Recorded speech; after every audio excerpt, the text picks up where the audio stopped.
No caminho para as eleições presidenciais, a Renascença convida os principais candidatos para uma entrevista.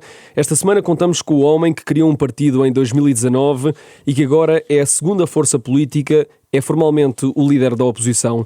Tem dito sempre que só descansa quando chegar ao poder e quer uma mudança no sistema em Portugal. É o deputado e líder do Chega, André Ventura. Muito bem-vindo aqui à Renascença. Obrigado por ter aceitado o nosso convite. Obrigado. E por vir aqui aos estúdios da Renascença.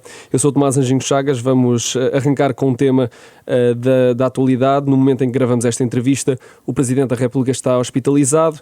Teve de ser sujeito a uma operação de urgência a uma hérnia encarcerada. O Presidente da República, ao longo deste último mandato, dos últimos 2 mandatos, teve alguns episódios hospitalares. Acha que devia ser obrigatório que os candidatos à Presidência da República apresentem relatórios de saúde? Obrigado pelo convite, é um gosto de estar aqui.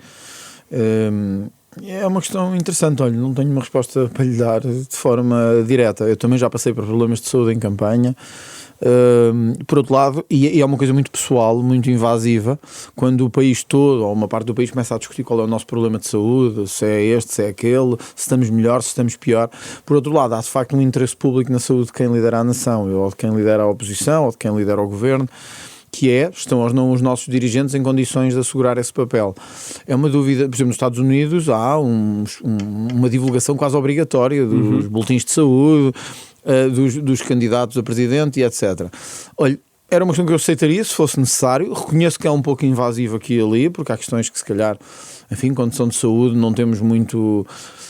Enfim, estou a partir do pressuposto, como é o meu caso, todos temos problemas de saúde. Talvez haja pessoas que sejam totalmente saudáveis, mas todos temos pequenos problemas de saúde, e às vezes divulgar isso de forma pública é invasivo para nós, e porque também temos família, temos pessoas amigas, etc. Portanto, respondendo assim de forma direta, percebo o interesse público, tenho dúvidas que se deva exigir. Acho que talvez dos próprios candidatos tenha que haver o bom senso e a capacidade de perceber quando há questões que nos inabilitam para o exercício de funções públicas ou não. Quer dizer, se eu tiver um problema de pele ou um problema no pulmão que não é inabilitante, se calhar eu não tenho que o transformar público, não é? Mas se for uma coisa que pode colocar em causa as funções presidenciais... Se eu tiver uma questão,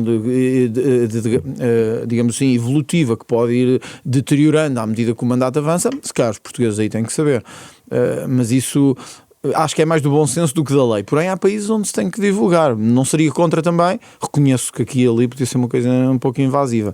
E no seu caso, se fosse eleito, daria essa informação? Acha que faz sentido sobre o seu boletim clínico, no fundo? Olha, para responder de forma mais honesta possível, eu quando tive o problema de saúde nas últimas eleições legislativas, recordo-me, agora não sei se foi em Setúbal, se foi em Tavira, num dos hospitais, o médico responsável aproximou-se de mim e disse: olha, passa-se isto, os jornalistas querem saber legitimamente como é que está, qual foi o diagnóstico, o que é que nós recomendámos, pergunto-lhe se podemos divulgar ou se não quer divulgar, e eu disse para divulgar, que acho que é o que se deve fazer.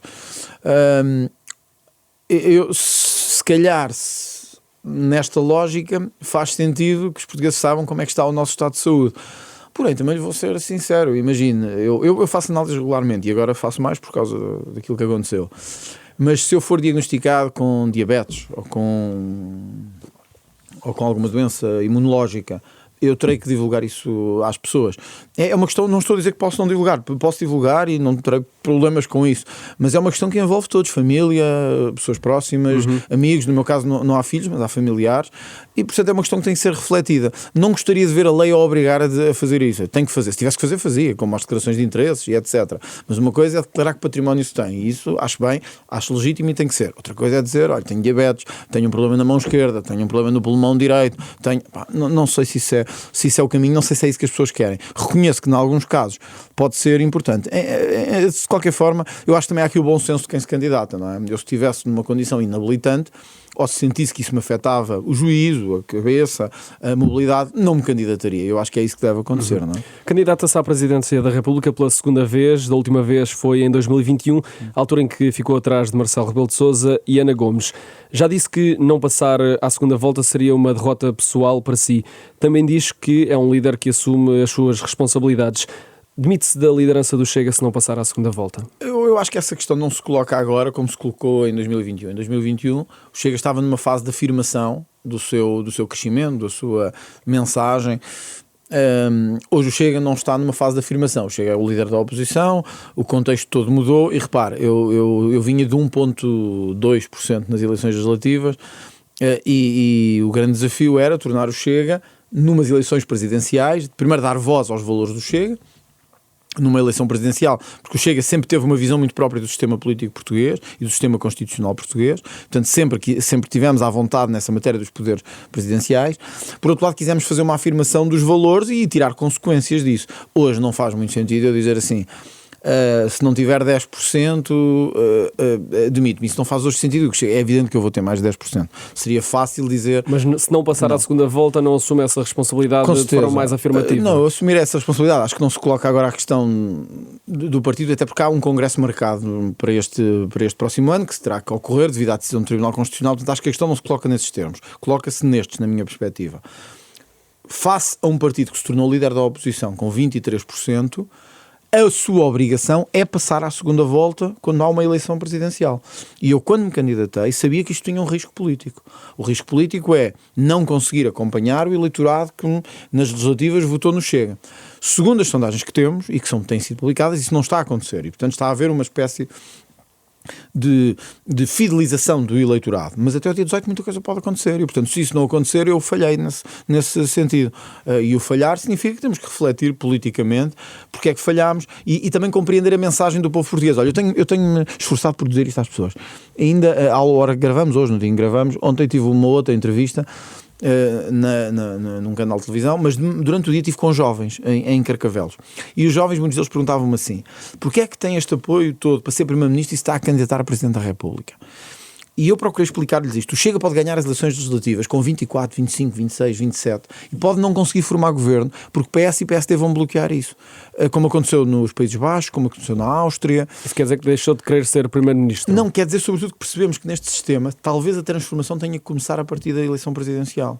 Porque o sistema português é muito particular. É um sistema inspirado no sistema francês e também um bocado na Constituição alemã, mas do ponto de vista constitucional é um sistema muito particular, em que pode haver verdadeiros bloqueios.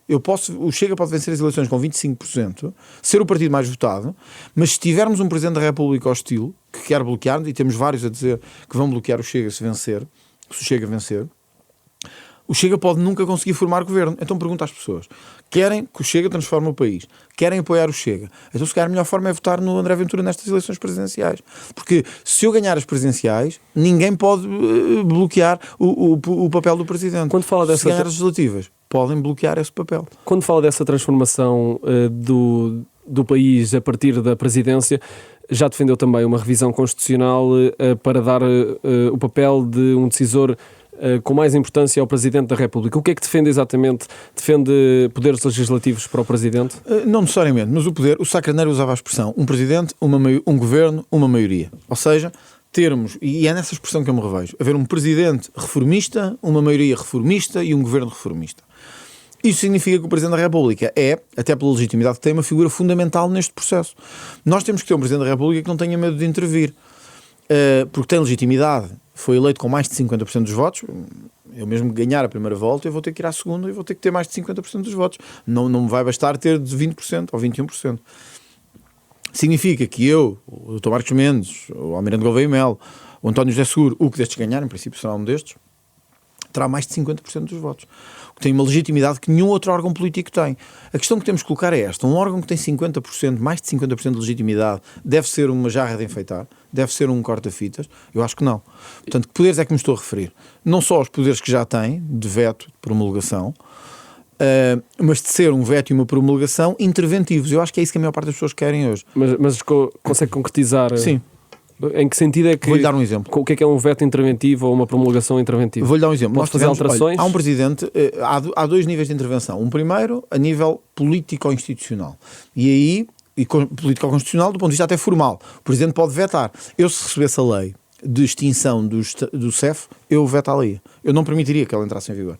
Foi um erro político tremendo e é um daqueles casos em que o Presidente da República tem que mostrar que tem um papel a dizer na condução do país. Então o país está a ter o caos de imigração que está, do ponto de vista da entrada de pessoas, etc.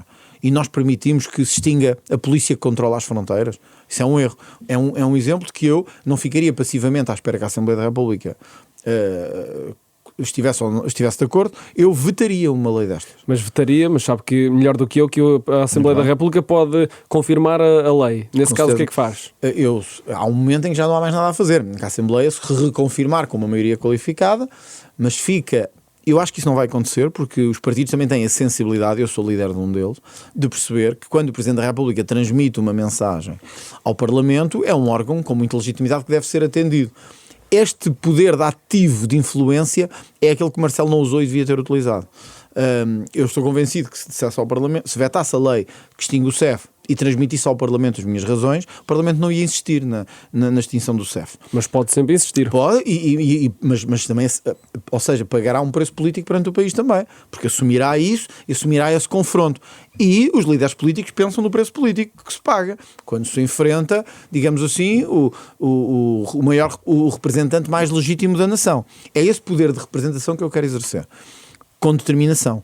O Jorge Sampaio, por exemplo, que é um presidente em que eu não me revejo do ponto de vista político, o Jorge Sampaio exigiu a saída de ministros, como era o caso do Armando Vara, e eu também teria exigido. Nós depois perdemos um bocadinho esse hábito. Há ministros que são suspeitos de enriquecer, de corrupção, etc. E o presidente tem ou não uma palavra a dizer? Eu vou ter. As pessoas têm é que perceber, quando me fala de poder, só para concretizar isto, as pessoas têm é que perceber isto. Quem quiser um presidente mais residual, digamos assim, o que é legítimo, mas quem quiser um presidente menos interventivo sabe que não pode votar em mim, porque isso não vai acontecer. Quem quiser um presidente mais interventivo, com mais capacidade de intervenção e também que tome decisões quando os outros não querem tomar, então eu acho que pode confiar em mim. É este tipo de intervenção que eu quero ter. E nessa revisão constitucional que defende e que passa por reforçar os poderes do Presidente, defendia um sistema parecido com o sistema francês, onde o Presidente francês é que nomeia o Primeiro-Ministro e, ou seja, no fundo, do Palácio, seria do Palácio de Belém que sairia o governo? Eu acho é que nós temos que ter um sistema claro. E o sistema francês às vezes é mais claro do que o nosso. No nosso, como aconteceu com o Dr. Pedro Passos Coelho, nós temos casos em que quem ganha não governa. Ganham uma, juntaram-se os outros todos, conseguiram formar uma geringonça, então as pessoas votaram num para Primeiro-Ministro, mas sai outro. Isto não é um sistema muito transparente.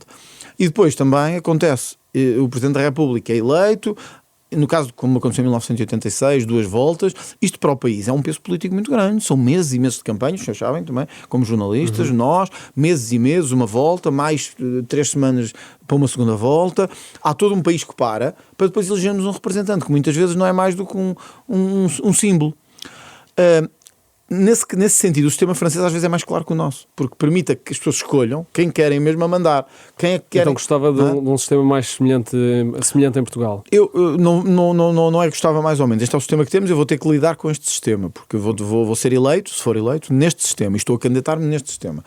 Mas tenho a minha posição sobre a Constituição Portuguesa e acho que a Constituição Portuguesa criou um sistema propositadamente complicado, propositadamente de confusão burocrática e institucional, em que às vezes parece que ninguém manda. E há pessoas que dizem assim, ninguém mandar é bom porque não há acumulação de poder. Mas é o contrário. Quando ninguém manda, todos mandam, sem transparência e sem escrutínio.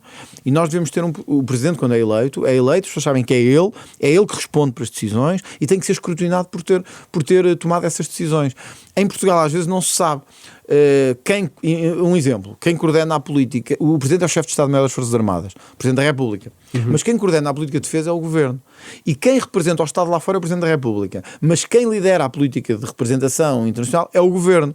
Esta confusão foi feita propositadamente num modelo pós-revolucionário, em que não se queria concentrar muito poder numa figura, como tinha acontecido durante 40 anos, e depois acabámos por ter este sistema. Acho que é tempo. Portugal é hoje uma democracia madura, acho eu, neste ponto de vista. Temos imprensa livre, temos um sistema de justiça que nem sempre é independente, mas que está a caminhar para isso e que deve ser. Acho que está na altura também de termos um sistema institucional que não tenha medo de eleger alguém e dizer a esse alguém, tu vais ser responsável, tens que ser responsável pelas decisões que tomas e nós daqui a 5 anos avaliaremos as decisões que tomaste. É isto, e não esta confusão. Nós tornámos o Presidente da República um bocadinho um cargo simbólico. Há muitas pessoas que me dizem na rua, quando me encontram, eu vou votar em si, mas para que é que se vai candidatar? O Presidente não pode fazer nada. E isso não é verdade. Mas as pessoas têm esta sensação de que o cargo de Presidente é para reformados, pessoas que já não querem fazer nada e que se querem estar 10 anos ali só a mandar assim tipo uns bitites, e o Presidente não serve para isso. Mas tem dito constantemente que não quer ser uma jarra de enfeitar, que quer ser diferente dos Presidentes da República que a democracia teve até agora. Está a referir-se a quem exatamente? Eu acho que dos Presidentes que tivemos, não há nenhuma. Eu nunca diria que Mário Soares é o meu modelo de presidente. E eu reconheço que Mário Soares teve uma grande votação, sobretudo em 1991, teve uma grande votação. Mas não é por isso que eu me deixo convencer. Às vezes as pessoas enganam-se. Acho que de todos os presidentes que tivemos, na minha perspectiva, o melhor foi Ramalhianes. Dos que tivemos, interventivo, com capacidade, tanto que fizeram uma revisão constitucional para lhe limitar os poderes que tinha como Presidente da República. Interventivo, capaz de passar mensagens ao país, capaz de ser ativo, proativo, não comentador, mas proativo, um homem capaz de ir, olha, lembro-me quando houve incêndios, foi o primeiro a chegar ao terreno, de ajudar as pessoas, de estar ao lado delas, ser solidário quando era preciso ser solidário, ter uma palavra quando era preciso ter uma palavra, seria de todos, e eu acho que seria até muito mais interventivo do que Ramalhianes, mas Ramalhianes seria de todos aquele modelo em que eu me reveria mais, digamos assim, do ponto de vista político. Agora, olhando para a presidência que tivemos, eu acho que Cavaco Silva, francamente, apesar de ter vindo do partido que eu também vim, do PSD, e ter sido líder do PSD, o Cavaco Silva foi um pouco um presidente institucional, de corta-fitas. Não acho que Cavaco Silva tenha sido muito diferente do que foi também Jorge Sampaio. E houve este estilo porque os presidentes intuíram que o melhor para serem reeleitos é não fazerem nada. Mas ainda ontem eu ouvi a chamar golpe de Estado aquilo que Jorge Sampaio fez a Santana Lopes. E acho que foi. E isso é um estilo interventivo. Em que é que ficamos? É verdade, aí houve uma certa intervenção, mas houve uma intervenção no sentido de agradar aos seus amigos de partido, isso é verdade. Jorge Sampaio abriu talvez uma exceção no seu percurso, no seu caminho de presidente. Eu sei que muita gente simpatiza com o Jorge Sampaio, atenção, até pessoas que agora votam em mim, não chega.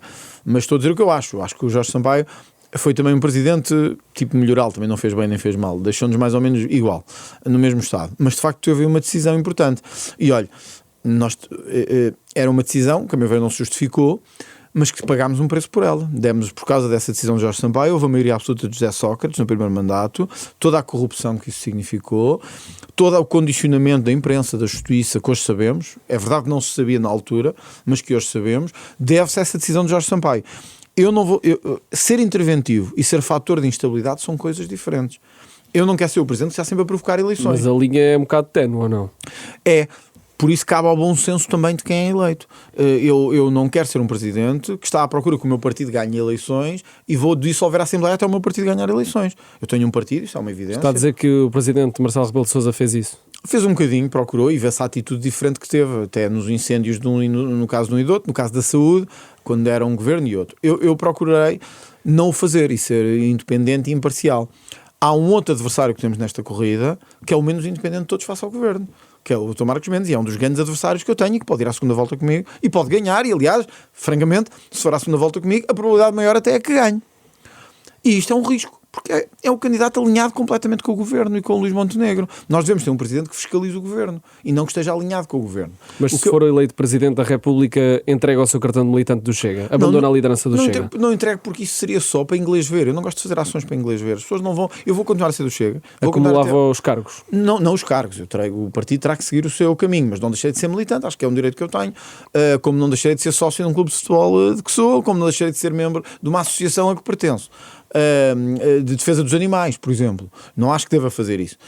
Como não deixei de ser católico, só por ser Presidente da República, e temos que lidar com católicos, não católicos. Eu não deixei de ser católico, não deixei de ir à missa, não deixei de ir à igreja por causa de ser Presidente da República. Mas aqui, em eu relação compreendo à religião, é diferente. Claro, é evidente, eu percebo o que é que está a dizer. O que eu quero transmitir de ideia é isto. Eu acho que pode ser um Presidente interventivo e não ser um fator de instabilidade neste sentido. O Presidente interventivo pode dizer a um governo, imagino, Tomás é Primeiro-Ministro, tem um Ministro da Cultura envolvido num caso de corrupção, e eu digo-lhe, eu não vou aceitar este ministro, não vou aceitar, tem que se livrar dele. Se fosse Presidente da República, agora já teria feito pressão para demitir a Ministra da Saúde? Já teria feito pressão para demitir a Ministra da Saúde, porque acho que a Ministra da Saúde está a deixar-nos num estado lastimável, já teria feito, sim. Portanto, para responder diretamente, como teria feito pressão para que Miguel Albuquerque não fosse recandidato na Madeira, por ser suspeito de corrupção. Mas agora, se for eleito... Bom, mas isso é outra coisa. Chegando se for lá eleito, e sendo eleito... Já sabemos as suas posições em relação ao estado da política na Madeira. Mas outra coisa era que esteja a dissolver o Parlamento até uma solução me agradar. Não. Se o Partido Socialista ganhar as eleições, eu discordo disso, espero que não aconteça, mas se um candidato a Primeiro-Ministro for socialista e vencer, eu darei posse a esse governo. E lutarei para que Portugal avance com um governo socialista ou não socialista. Não é isso, não me cabe a mim. Agora... vamos lá ver, o Presidente da República pode também apelar aos portugueses que tenham um espírito reformista, e eu procurarei esta lógica que Sá Carneiro tinha, um Presidente, um governo e uma maioria. Não me parece que isto seja nenhum exagero. Mas em relação à Madeira, entretanto já houve, já nem sei se não perdi a conta, acho que foram 2 ou 3 eleições na Madeira já após serem conhecidos os processos judiciais em torno do governo regional madeirense. Neste momento, imagino que era eleito Presidente da República, demitiria imediatamente o governo de Miguel Albuquerque? Bom, houve um momento para isso. Eu acho que, sobretudo, houve um momento em que os partidos, a decisão cabia mais aos partidos do que ao Presidente da República. O Presidente da República cabia-lhe dizer, sobretudo faça um governo regional que tem uma autonomia própria, atenção, não é igual, nós estamos a falar do governo nacional, do governo regional, cabia-lhe dizer o que pensa, e eu deixaria claro o que pensaria. Se visse, ou seja, eu não estou a dizer que Miguel Albuquerque vai ser condenado ou não vai, isso eu não sei, mas face às suspeitas que há e que foram tornadas públicas, do Ministério Público, da Polícia Judiciária, as suspeitas que têm, eu exigiria pelo menos respostas, ou seja, pelo menos resposta às suspeitas que existem. Os partidos tomaram uma ação e o Chega aí assumiu a sua responsabilidade e até pagou um preço político por isso. Assumiu a sua responsabilidade, fez uma moção de censura, o PS acabou por viabilizar essa moção de censura, caiu o governo, as pessoas entenderam que Miguel Albuquerque devia continuar. Bom, eu aceito, como sempre aceitarei, a vontade dos portugueses, mas não deixaria de dizer que discordo disso e que acho errado que alguém suspeito de enriquecer no exercício de funções e suspeito de corrupção continue com essas funções. Porém, os madeirenses e os porto-santenses decidiram dar essa confiança ao Miguel Albuquerque. Eu não deixaria de dizer o que penso, mas aceitaria essa vontade. Ouça, isso podia-se colocar até a questão assim um dia. Imagine que um dia um destes dirigentes socialistas ou social-democratas suspeitos de corrupção lideram o seu partido e candidatam-se a primeiro-ministro e vencem. Eu sou Presidente da República. Tudo farei para que isso não aconteça. Mas se chegarmos ao ponto em que as pessoas escolham e que haja uma maioria para isso, o Presidente da República não deve ser um fator de instabilidade. Aproveito para perguntar se tem confiança no nosso sistema eleitoral, no nosso sistema de voto, ou admite um dia contestar resultados como já fez Jair Bolsonaro ou Donald Trump? Eu acho que nós devemos evitar que isso aconteça. Conhecemos situações em que muitas vezes houve situações de voto pouco claras. Ainda em Lisboa desta vez aconteceram coisas estranhas. Nós vimos os boletins de voto, houve votos no Chega como só tinham uma espécie de sinal dentro do quadradinho, foram invalidados, e votos no PCP fora do quadrado foram aceitos. Mas isto são coisas que se faz institucionalmente nas instâncias próprias e diz-se, olha, há aqui situações que podem resultar numa adulteração de resultados, isto tem que ser visto. Não estou a dizer que não possa haver fraude aqui e ali em mesas de voto e em circunstâncias particulares, mas acho que a nossa responsabilidade, sobretudo a responsabilidade de um líder da oposição e de um candidato a Presidente da República, não é passar uma mensagem massivamente que há fraude eleitoral. Eu não acho que há, e acho que o sistema tem que funcionar com os mínimos, e os mínimos aqui é a nossa confiança também dos principais protagonistas. Porém, quando vi situações como esta do Tribunal Constitucional, fizemos o que tínhamos que fazer, recorremos, impugnámos, foi para as instâncias próprias.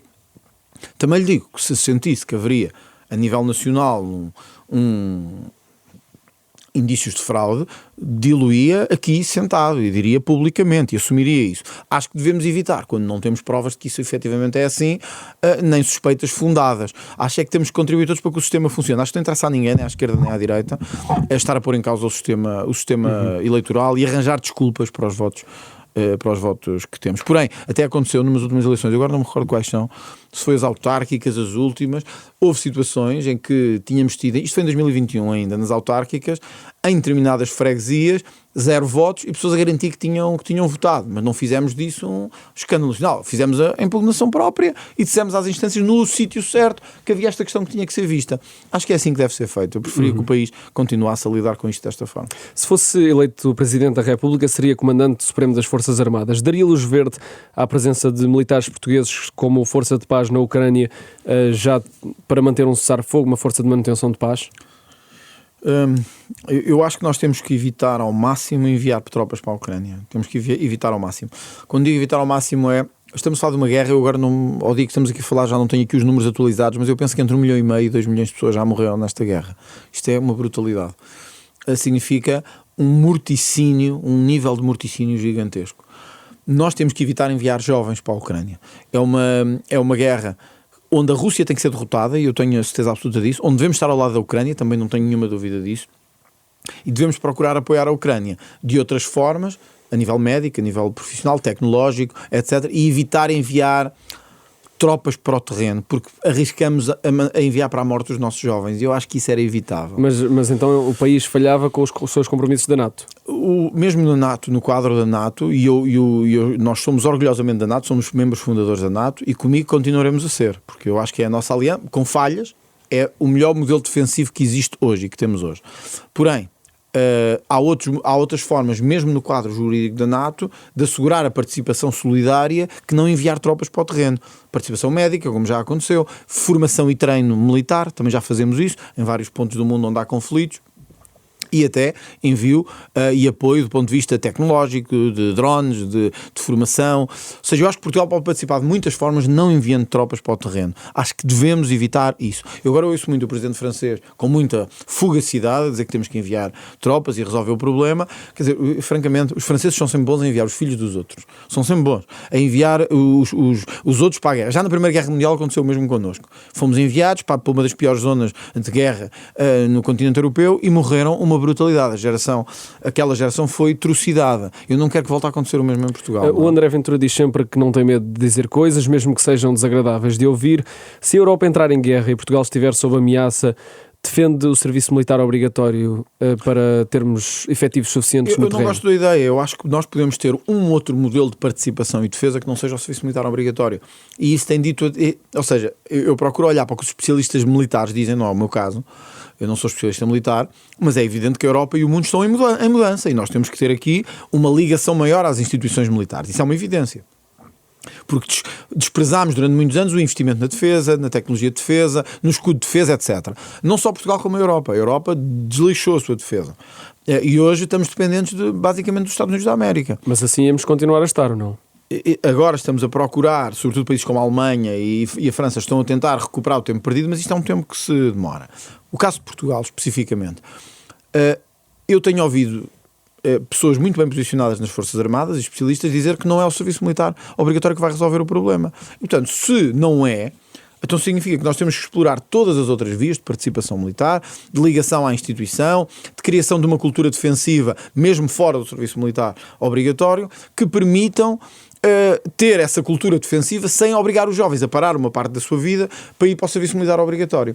Com isto eu não estou a dizer que fizesse mal, porque eu até acho que se calhar podia ser positivo. Eu não fiz o serviço militar, porque eu estava a estudar na Faculdade de Direito, e não fiz o serviço militar, mas se tivesse feito, se calhar isso até teria sido bom do ponto de vista da personalidade, do ponto de vista do crescimento de pessoa, etc. Acho errado, a menos que fosse uma extrema necessidade, não é?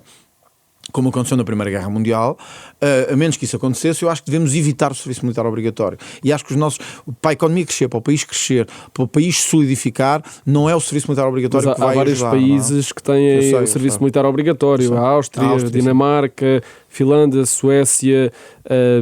Não acha que neste momento, com o ambiente que se vive no cenário geopolítico, se justifica? Eu compreendo a questão perfeitamente. Eu acho que Portugal não está na mesma situação em que está a Áustria, a Finlândia, sobretudo a Finlândia. Que estão mais próximos. São mais próximos da zona de conflito. Não digo que não nos devamos preparar de todos os pontos de vista para uma situação de eventual conflito na Europa. Aliás, tivemos até o antigo Presidente da Comissão Europeia, o José Manuel Durão Barroso, a dizer que a Europa tinha que se preparar para um cenário de conflito. Portanto, eu acho que nós temos que levar a sério estes sinais. Quer na Rússia, quer no leste da Europa. Devemos levar a sério isto.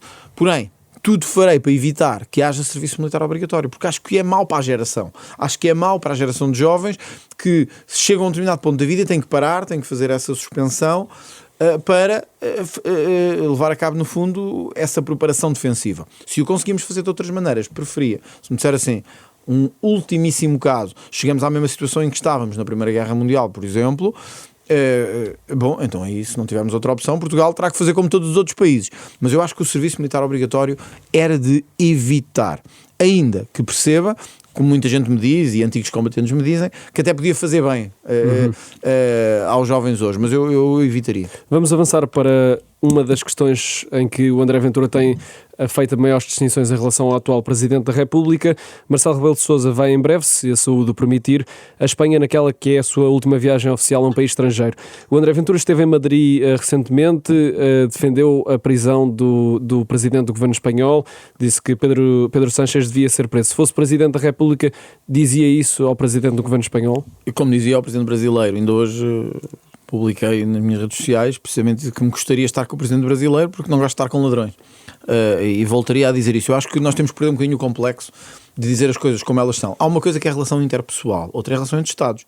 Mas uma coisa não influencia a outra? Se chegasse ao Presidente do Governo espanhol e lhe dissesse que se calhar devia ser preso, se calhar piorava as relações entre os países, ou não? Tomás, hoje, mesmo olhando para a situação política espanhola, há uns dias atrás, um antigo ministro do governo de Sánchez disse que ele lhe fez ofertas para ficar calado em torno de favores.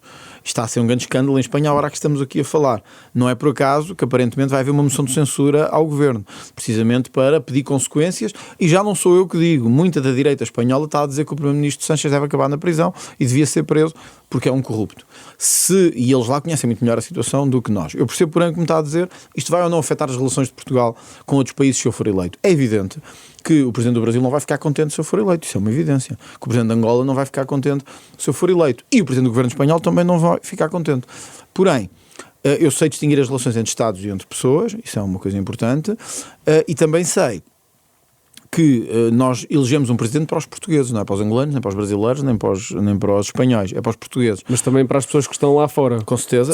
Se por exemplo, se hostilizasse o presidente do governo espanhol, se calhar podia estar a expor os portugueses que estão em Espanha. Não, quer dizer, só se não houver o mínimo de capacidade democrática e de sentido democrático. As empresas portuguesas estão em Espanha, também há muitas empresas espanholas em Portugal e também há muitos espanhóis em Portugal. Nós temos que saber distinguir entre uma coisa e outra. O que não podemos continuar a ter é esta atitude de cabeça baixa que tivemos a vida toda, que é desde há 50 anos, que é a ideia que temos que pedir desculpa a toda a gente, temos que andar de mansinho pelo mundo para ninguém nos chatear, temos que ser cabisbaixo. Eu não gosto disso. Eu, quando ouço o Presidente de Angola chamar-nos esclavagistas, ladrões, etc., então nós devemos levantar-nos e defender o nosso país. Não aceitaria ir a Angola ou ao Brasil no seu mandato? Eu aceitaria, mas diria o que tinha que dizer. Nunca sairia de Luanda em silêncio como Marcelo Rebelo de Sousa. E em Angola, onde há problemas de defesa dos direitos humanos, não é propriamente a melhor democracia do mundo, isto está cotado nos índices de democracia, não é uma opinião minha, aí não acha que podia colocar em causa o bem-estar dos portugueses em Angola? Vamos lá, o país teria que ser capaz de defender os seus nacionais caso isso chegasse a esse ponto. Não creio que isso chegasse a esse ponto, porque os angolanos também têm muitos interesses em Portugal e há um